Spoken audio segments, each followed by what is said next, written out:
Hace solo 500 años, el mundo era un mosaico de continentes, cada uno viviendo bajo su propia ley evolutiva, con sus propios animales, plantas y, crucialmente, sus propios microbios. La vida, en el mundo oriental y occidental, se había bifurcado, tras la última edad de hielo, en un lado. El viejo mundo, forjado por la densidad poblacional y la convivencia con ganado domesticado, había acumulado una defensa implacable. En el otro, el nuevo mundo, vibraba con ecosistemas prístinos y poblaciones inmunológicamente ingenuas. Cuando en 1492 los barcos de Cristóbal Colón cruzaron el Atlántico, no solo se unieron dos masas de tierra, se desató una fuerza biológica que remodeló la vida, la muerte, el clima y el destino de cada ser humano en la Tierra. Este no es un relato de barcos y espadas, es la historia del shock de los dos mundos, una transferencia de especies tan masiva que funcionó como una reingeniería biológica del planeta, creando, a través de la catástrofe y el triunfo, el fundamento de nuestro presente global. Para comprender la magnitud de la tragedia,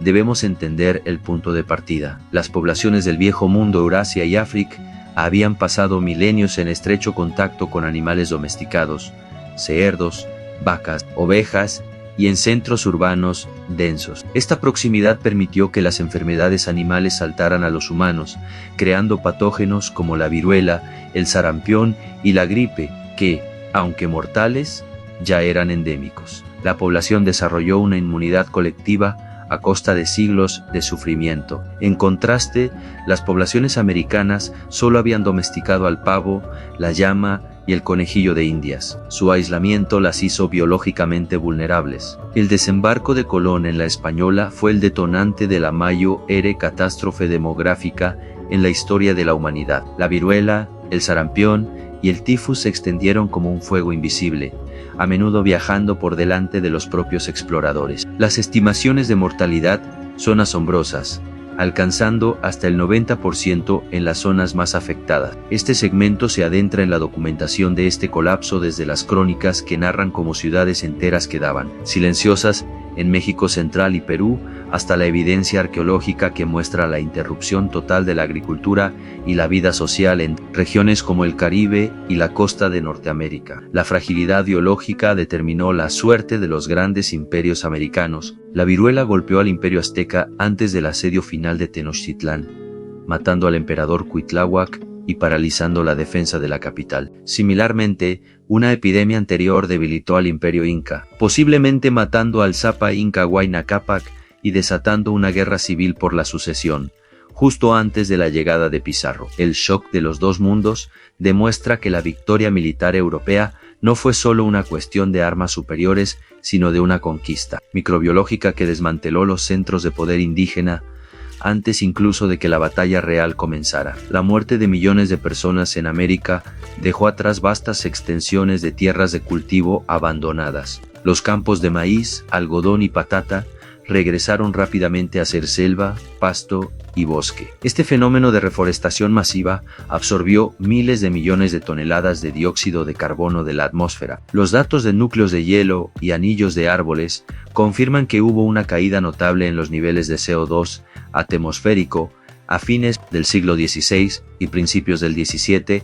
Esta disminución de gases de efecto invernadero contribuyó significativamente a un enfriamiento global. La pequeña edad de hielo. El shock de los dos mundos se revela aquí como un evento geológico, donde la tragedia humana en un continente afectó el clima y las cosechas en el otro. Mientras América se enfrentaba a la pérdida demográfica, el viejo mundo ganaba un tesoro biológico. De todos los cultivos cruzados, la patata proveniente de los Andes y el maíz fueron los más impactantes. La patata, con su asombrosa eficiencia calórica por acre, prosperaba en tierras marginales e incluso en climas fríos como Irlanda y las montañas de China. Su adopción redujo drásticamente el riesgo de hambruna, actuando como un seguro alimentario que disparó el crecimiento demográfico en Europa y Asia, proporcionando una base nutricional para la revolución industrial que se avecinaba. La revolución alimentaria fue más allá de los carbohidratos. El tomate, despreciado al principio por los europeos,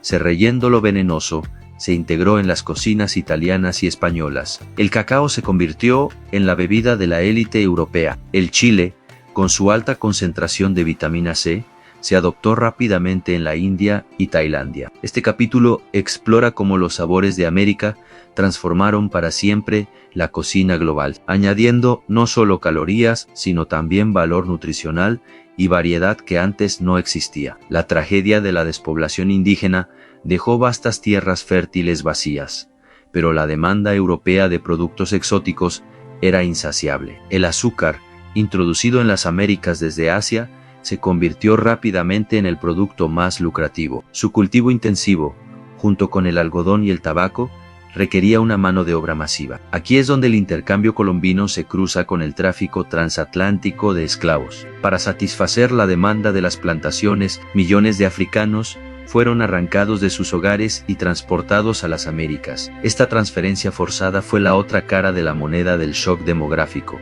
ya que la mano de obra africana repobló y, en esencia, redomesticó las tierras americanas para el cultivo de exportación. Analizamos cómo el sistema de plantaciones, impulsado por el azúcar, estableció una economía brutal que sentó las bases de la riqueza en Europa y del subdesarrollo en África y partes de América Latina. El motor financiero de esta nueva economía global fue la plata extraída de las minas gigantes de Potosí, Atuel, Bolivia y Zacatecas, México. Esta plata, extraída con un coste humano incalculable, se convirtió en la primera divisa verdaderamente global. La plata americana fluyó a través de Europa para financiar guerras y a través del Pacífico hasta Manila para comprar bienes chinos. Seda, porcelana. Potosí no fue solo una ciudad, fue el centro financiero que por primera vez unió los mercados de Asia, Europa y América, cerrando el circuito económico global. El intercambio colombino proporcionó el capital, la mano de obra, los mercados y los recursos para impulsar el surgimiento del capitalismo. La gran acumulación de riqueza en Europa no se basó solo en el comercio interno,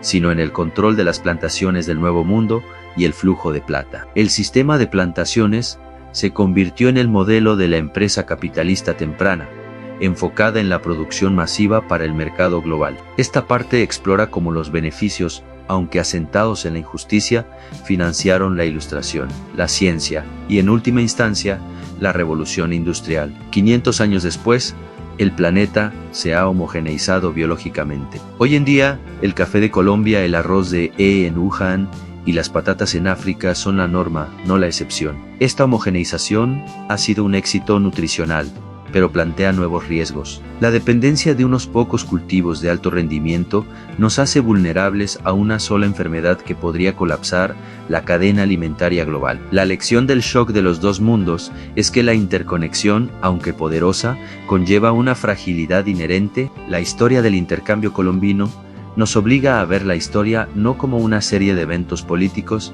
sino como un vasto proceso biológico y ecológico. La tragedia demográfica, el auge de los alimentos, el horror de la esclavitud y el nacimiento del comercio global son caras de una misma moneda. El mundo que conocemos es un producto directo de las acciones y las consecuencias que comenzaron en 1492. El shock de los dos mundos fue un punto de no retorno que forjó el destino de cada continente, dejando un legado entrelazado de prosperidad y dolor. La mejor manera de honrar a quienes sufrieron y a quienes contribuyeron es entender la magnitud de esta reingeniería global que aún nos define.